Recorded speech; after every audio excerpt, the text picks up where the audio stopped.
Greetings, friends and fellow cigar box guitar enthusiasts. Welcome to part 3 of the baby step video series where we build a DelaCaster style 3-string cigar box guitar. In the first part 1, the first video, we took a Java box and we stripped it of its label and we sanded it and carved the edges, and we turned a box that looks like this into a box that looked like this.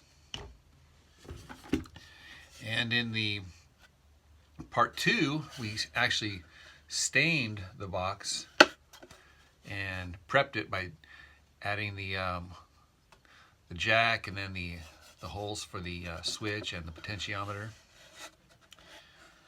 And then we also carved and contoured the neck. And what I had done in the meantime, not on camera, is I stained the neck to match the box, and I also stained the inside of the box because I wanted you to be able to look inside here and have the inside colors match the box itself. So in this third video, this third baby step video, there's many things we could do. And so what I think I'm going to do is I'm going to notch the box to fit the neck in, and then we will block it up underneath here, and I'll get that glue drying. And then I will put the embedded piezo in its little pocket here. I will finish carving the notch, and then maybe we'll get to doing some frets depending on how far we get, and then maybe some tuners. So with no further ado, let's, on your marks, get set, go. All right. So the very first thing I do when I'm notching is I get my little trusty notcho. Okay, so this here I got from, you guessed it, the CB Kitty. And this is just a transparent, see-through. It's basically just a ruler, but it's symmetrical. It's got the same markings on this side as it has on this side, and I use this thing for a lot of different things. One of the things I use it for is to center up my sound holes so that they're center. And the other thing is notching it here.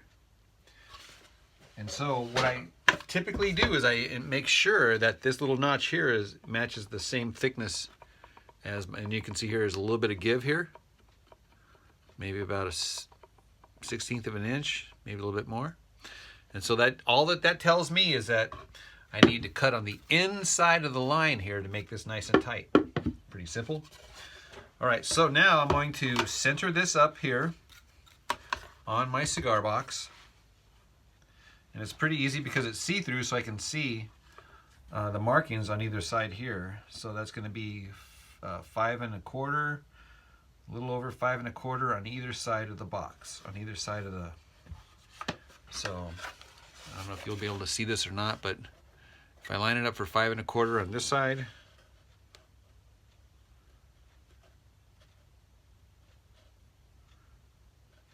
um, 5 1/4 on that side, 5 1/4 on that side, or 5 1/2, I guess I should say. And this is one of those instances where you measure twice, cut once. Double check, double confirm.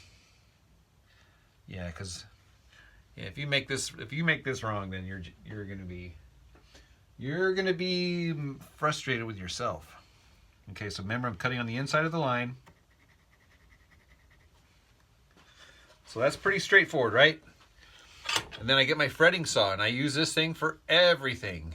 Yes, I use it for cleaning out my fret slots. I don't use it for fretting, but I use it for everything else.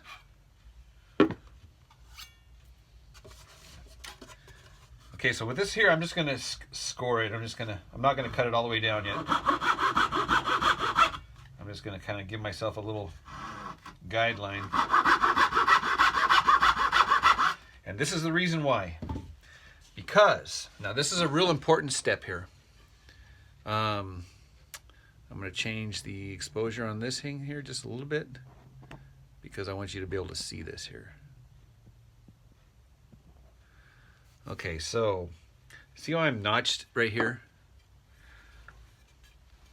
See the height of that notch here? So I have the fretboard on the top, and then there's this little notch right here. Okay, so that notch was strategically measured to be the same thickness as the box top, so that the box top itself fits right in that notch. Does that make sense? Just like that. Okay, so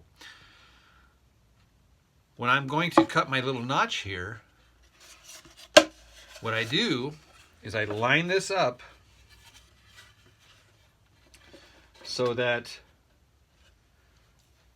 the underside of this cigar box guitar top is going to be right there. I don't know if you can see that or not.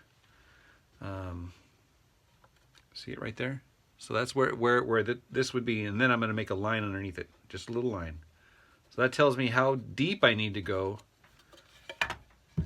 Right there, I put my little line right there. So that's how deep I need to go to get this depth of the notch to be exactly such so that the top sits right on there just like that. Okay? Now that I have my little line right here, now I go back to this guy and I draw it out exactly how deep it needs to be. Now I can actually draw these little lines also here.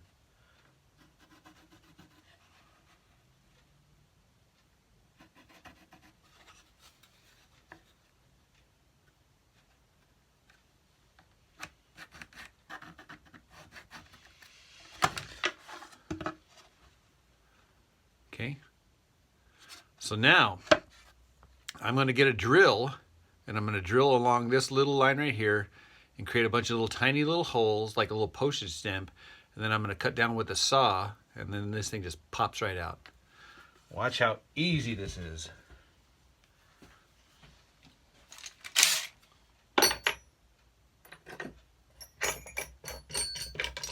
The hardest part is actually finding a little skinny little drill.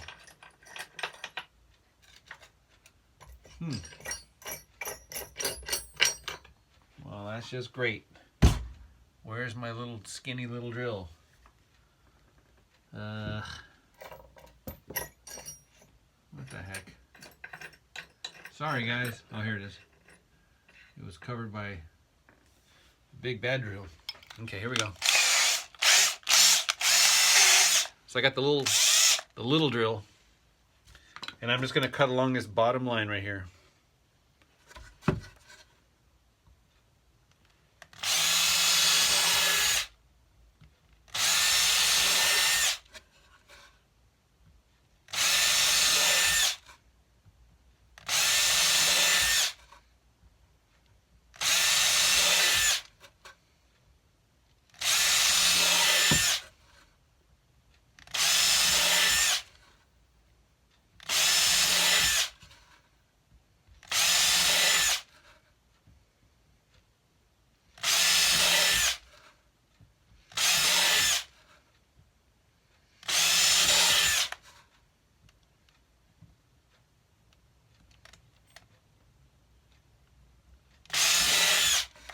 Now I also go at an angle in here in between the holes. Again, this is just to weaken it.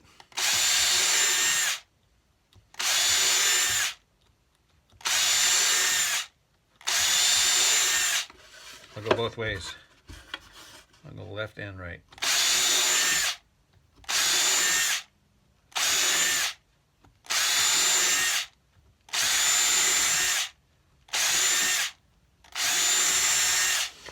I've also been known to use a Dremel.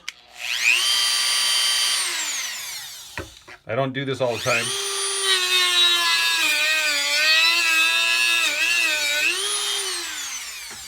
But it's an option. Okay, so now we're just going to cut straight down. And I'm going to follow that little line that I drew. Yeah, because you don't want to be crooked here either. You want to be straight. Oh yeah, yeah. Here's another trick too. I can use my Dremel to kind of give me little pilot lines here. And I think I'll do that just to kind of hedge my bets to keep my lines straight as I'm cutting.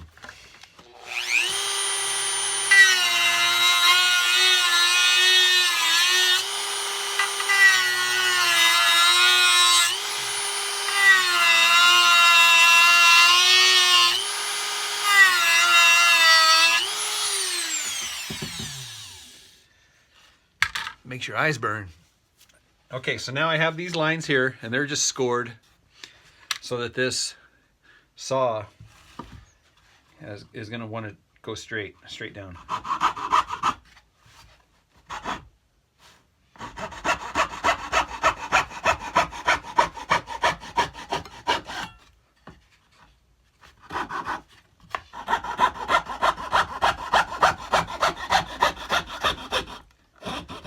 No messing around. Okay, so that now this thing just snaps right off. And then, ta-da! The ever popular Shinto. And this is just to clean up the mess.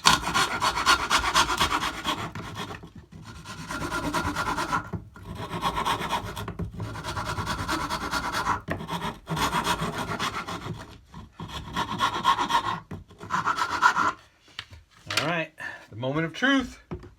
Oh, look at that. Oh, okay, so it's a little tight, That's okay. It's better to be tight and then to file it than it is to be too loose, right?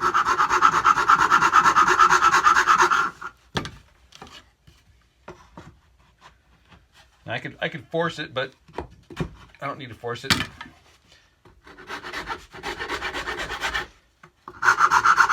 And I take a little off of either side, right? I don't want to just take it off of this side. I want to keep it centered, right? So I take a little bit off of this side, a little bit off of this side, go back and forth.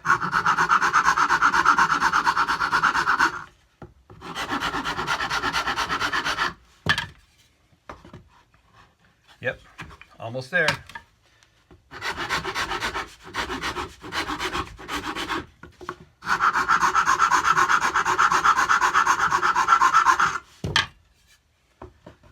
Perfect, perfect.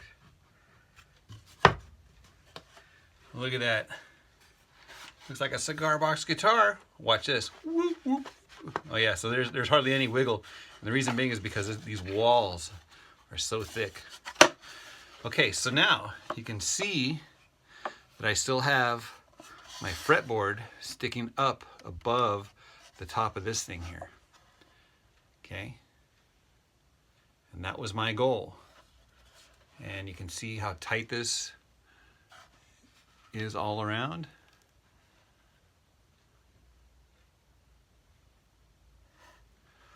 Okay, so now the next step is we are going to block it up on the inside, and that's so that I can screw the back into the neck. Okay, so first things first, I'm gonna get rid of our dirt.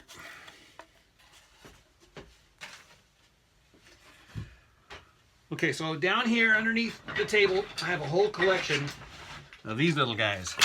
Just little blocks, every size and shape imaginable. And what I do is I kind of pick and choose to get the right height. And sometimes you got to double them up. And I think that's what I'm going to have to do in this case here. Oh, there, I found one. Okay, good, I found one. Okay, so I found a little block that is going to be the exact right size to accommodate this little gap right here. So I have that little gap right here. So this block is going to be perfect for that. So, glue. I don't endorse these guys. I just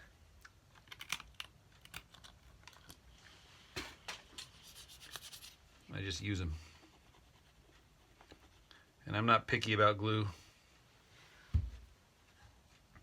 I got a bunch of different, I got the green kind, the red kind. I even got the blue kind. We are multicultural, yay. We're going with that one because that one's open and these are still brand new.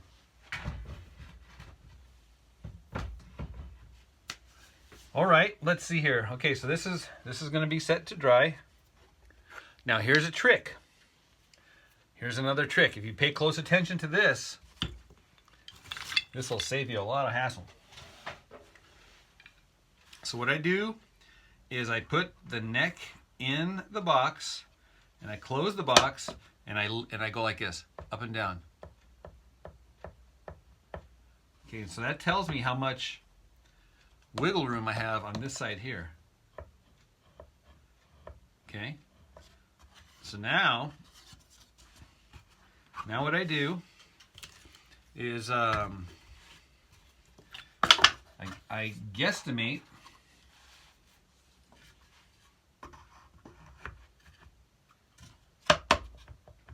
how much room I'm going to need. So I'm going to probably use, I probably need a thin one. That's probably going to be too much. Yep, too much. Okay. So I need maybe 2 things. Okay, this will work. This will probably be the right size here. And a little bit of luck. Yep, look at that. Okay, now, check this out. No wiggle, watch. It's tight. So the top here is flat. There's no bulge. I'm pushing down. It's not giving at all. It's solid right there. And no wiggle at all. Okay, if I take out just one, right now I got 3 little pieces stacked up. 1, 2, 3. 1, 2, and 3. If I take out one, this is about 1/8 of an inch thick, then you'll see that I have 1/8 of an inch pop. So this 1/8 of an inch is exactly what I need here to make this thing nice and tight. Okay, so now we're going to glue these pieces down. So there's 3 pieces. I get with the biggest one underneath on the bottom.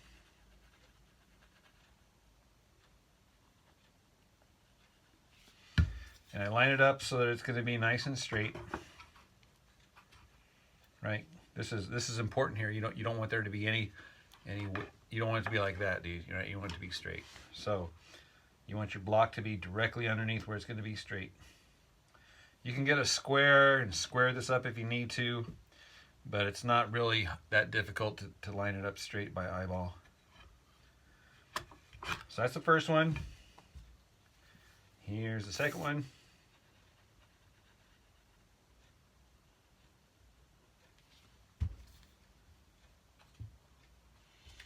And the third one.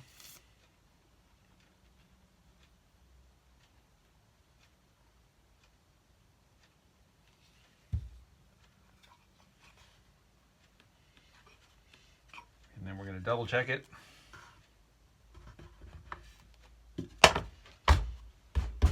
Beautiful. I am going to wipe up a little bit of this glue that I got spilling out over here.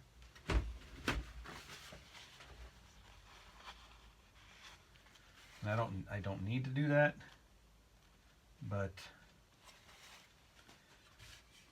I don't want it to be glued in place.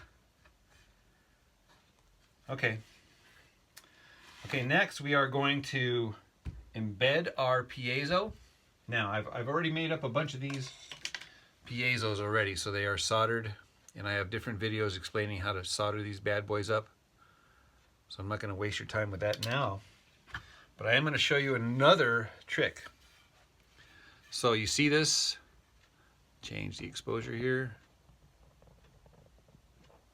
See that little hole?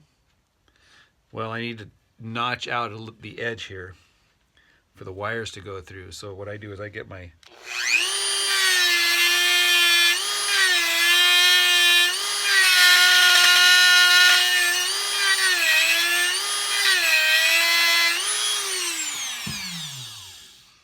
I just cut a couple of little slices there. And now I have a nice little wire trench. Okay, now why is that important? Well, because I want my piezo to be flat mounted inside there, and I don't want those wires to be in the way, right? So the wires are like a little escape hatch. So check this out. So now that I've got the box to be flush, this is what I do. Heat up the glue gun. Okay, let me get this exposure back. I heated up the glue gun, and now I'm going to fill up my little hole with hot glue. And then I get the piezo and I strategically place it inside the hole with the wires coming out my trough here, so that it looks like that.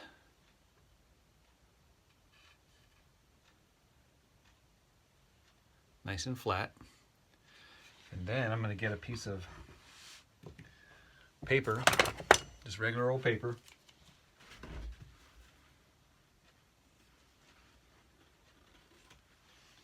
And I cut it to be the same thickness as the neck. I put hot glue on the top of it now, enough to fill in and give me just a little extra something. And I put my piece of paper right directly over the piezo, and then close the lid. And what this does is this ensures that that piezo is directly mounted directly underneath where the saddle's going to go. Flat, flush, and secure. Okay, I'm just kind of waiting. You actually can feel the top. You can actually feel that heat coming through. And that's how you know if you've done it right or not. I can feel that heat right here. And the paper is so that the hot glue doesn't stick to the underside of the cigar box top. That way you can still open it. And ta-da! All right, so now I'm just going to let this glue dry. And I think we will, let's go ahead and put some frets in here. That's what's next here, frets.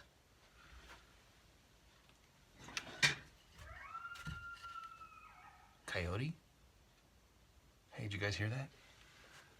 There's a coyote out there. Wow.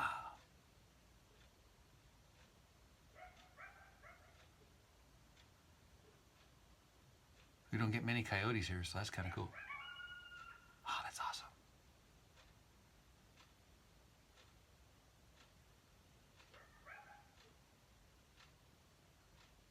Dude, I bet you my dog's freaking out. Okay, frets. Man, he's close. He's probably like maybe 30 feet out there, out the window.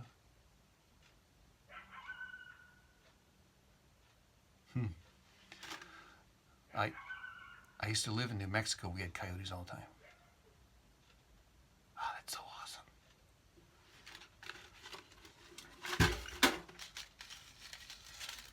All right, so for this piece here, I'm going to do 3. 1, 2, 3. And these are footlongs. 3 footlongers. And a jumbo.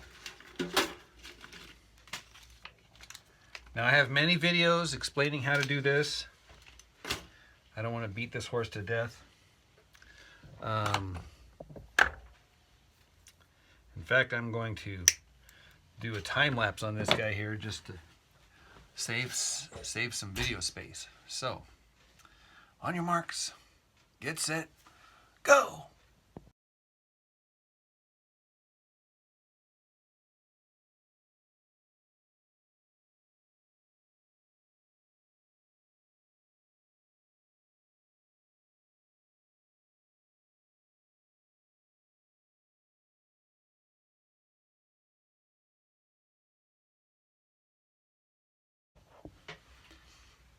Once all the frets are in, I eyeball it to make sure that they're all level, that there's no highs, there's no lows.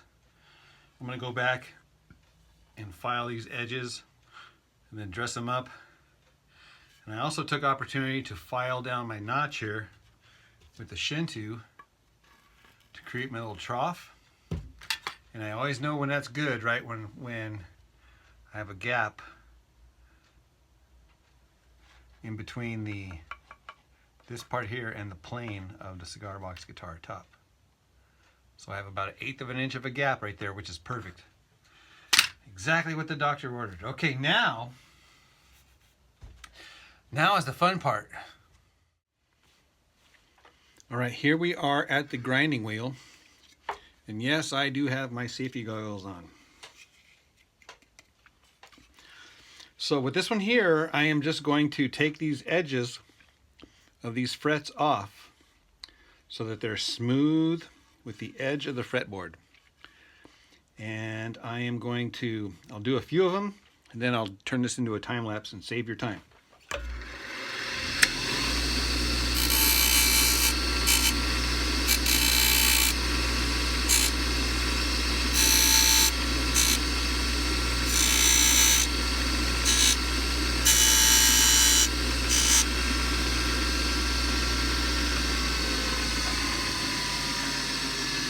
Alright, so these guys here are smooth, smooth, smooth, whereas these guys here are still sticky uppy. I don't know if you can see that or not. You probably can't. You just have to trust me.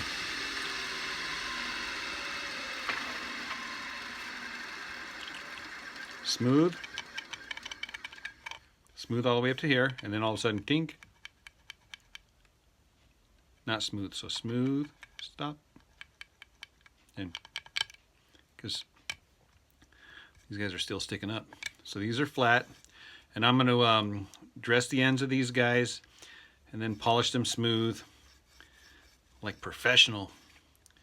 And then we'll get on to doing the inlays or whatnot. So I'm going to go to a time lapse so that you guys can see, get them all done.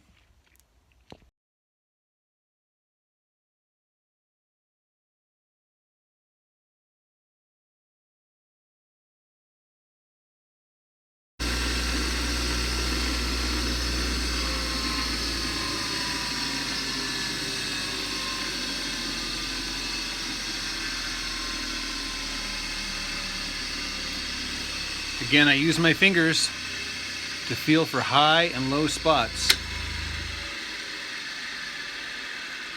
And if there's any offenders, I readjust. In fact, I can feel one right here. But that being said, I'm going to show you one more cool little trick. Check this out. I'm going to spin you around this way. Point you down to the belt sander. So check this out. What I'm going to do is I'm going to lay this guy on here at a little bit of an angle, and that's going to make sure that they're all flush and parallel to themselves.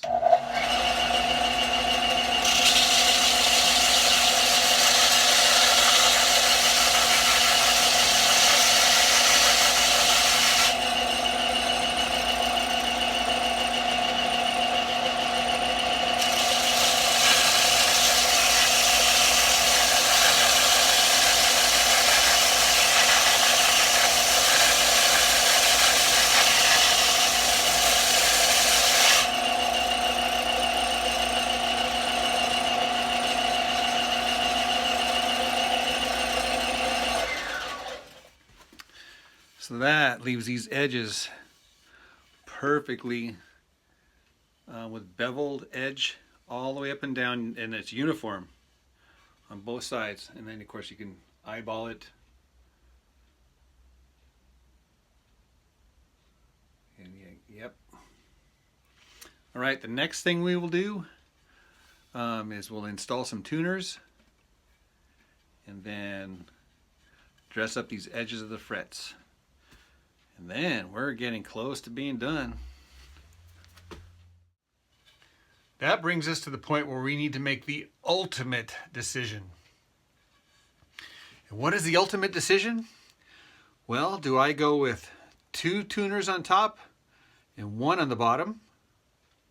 Or do I go with 1 on top and 2 on the bottom? Well, what do you say? Oh yeah? I'll rock, paper, scissors you. Okay, ready? Okay, ready? I win. All right, we're gonna go with 2 on the top. All right, so the difference between the top and the bottom is the direction that the gears face on the back side. Okay, so you want the gear to be pushing into the you want the shaft to be pushing it into each other whenever the string pulls. So the string is going to pull this way, right? So that means you're going to want this gear to mash together as the string pulls it. Does that make sense? Right? So so think about it. It's like a little. If the string is on here wrapped around pulling this way, then that means it's going to mash these gears down here. If it was the other way around, right? If it was this way, then the strings would be, the tension would be pulling this way and it would be separating the gears. So we want the gears to be mashed together as the string pulls it this way, okay? So that's what separates the top from the bottom. So this is what it's going to look like. So you want your gear to be on your cigar box side. I'm talking about the round gear, not the worm gear. The other gear is going to be towards your headstock. And I'll show you the other one here so you'll see the difference there. Okay. So you want the round gear to be closer to your cigar box, and then the worm gear, the drive gear, to be away from your cigar box. Pretty straightforward, and does it really matter? Depends on who you talk to. I've been in situations where I've been forced to do them backwards, and sometimes you can get away with it. Depends on how tight your hole is. Okay, so the next challenge is going to be finding a drill bit that is the perfect size for this guy here. And I just so happen to have one right here. It's the exact right size for and you can see I marked it with magic markers so that I could easily find it when it gets buried in all of the drills there. Okay. Because I've done this hundreds and hundreds and hundreds of times, I know exactly where to mark this thing here. Here, let me move you down just a little bit. So rather than just do it, I'm gonna measure it out here for you. So I go up about 2.5 inches from the end, 2.5 inches from in this way, and about 3/8 of an inch down. That's where this guy's gonna go. And the middle string is gonna be 1.25 inches, maybe we'll go 1 1/8 inches, 1 1/8 inches down, and this is gonna be 1/2 inch.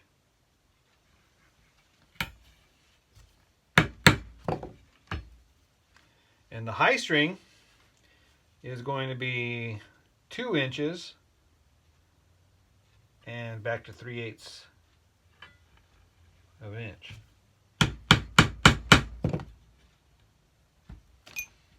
Okay, so you are left with little pilot holes. Now I've just memorized this pattern, and I can punch this pattern out without having to measure it. So these ends here are 3/8 of an inch up from the bottom. This is a 1/2 inch down from the top. This is about 1 1/8 inches. This is about 2 inches here, and this is about 2 inches, a little over 2 inches, like 2 1/4 inches from this part here. That's just a rough estimate. Does not have to be exact. You have plenty of room for wiggle, plenty of room for fudge. You don't want to get too close to the end, because then this wood will be too thin, and your tuners will be sticking over kind of like that. So now we're going to drill these bad boys out, and what I do is I get a piece of junk wood and put that junk wood underneath here, and I get my drill bit.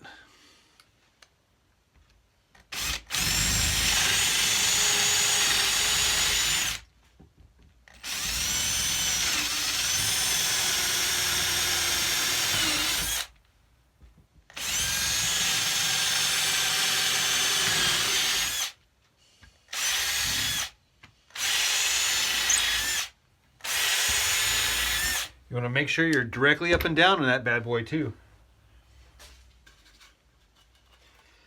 Okay, so I'm going with these grommets that come with the tuners. And these are little plastic little shimmy jimmies. And I just so happen to have the exact right drill bit. This is a 5/16. And you can see that little mark right here I have? A little mark with a magic marker. That's how deep I need to go in order to get this thing to be perfect. So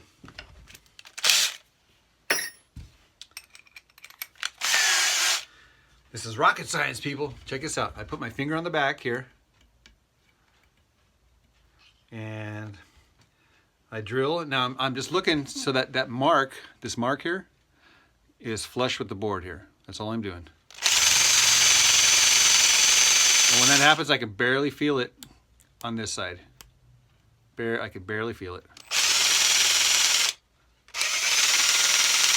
And that'll be perfect. I'll prove it to you. Watch. Check this out.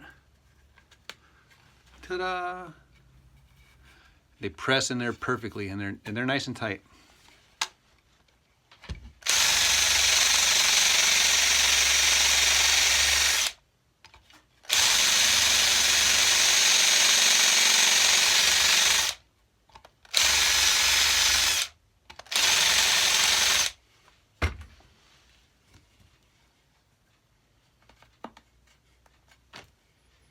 Looks like a professional. A highly trained, skilled professional. Look at that. Okay, now we'll put the tuners in. Now, I keep my little junk piece of wood here, and I turn it up sideways this time. And then I lay this guy down so that these are a little bit in the air here. And I dry fit them. Make sure they're going to fit.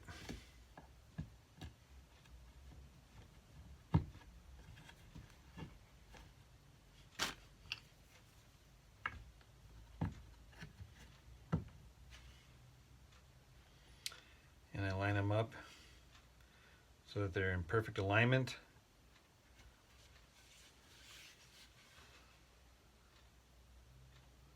Tell you what. That's exactly the way it's supposed to look. And now we just drill the little holes. And with the little tiny screws, we screw them in place. And that is it for this baby step video. I know we went a little bit long, but we had a lot of ground to cover. So in the next baby step video, which will be part 4, we will solder up the electronics. We're going to put the pickup in. And then we'll put the neck in and put the hinge on, and we'll dress up the frets, the ends of the frets, and then we'll button it up, tune it up, and tear it up. All right, guys, thanks for watching, and I'll see you guys in the next video. All right, cheers.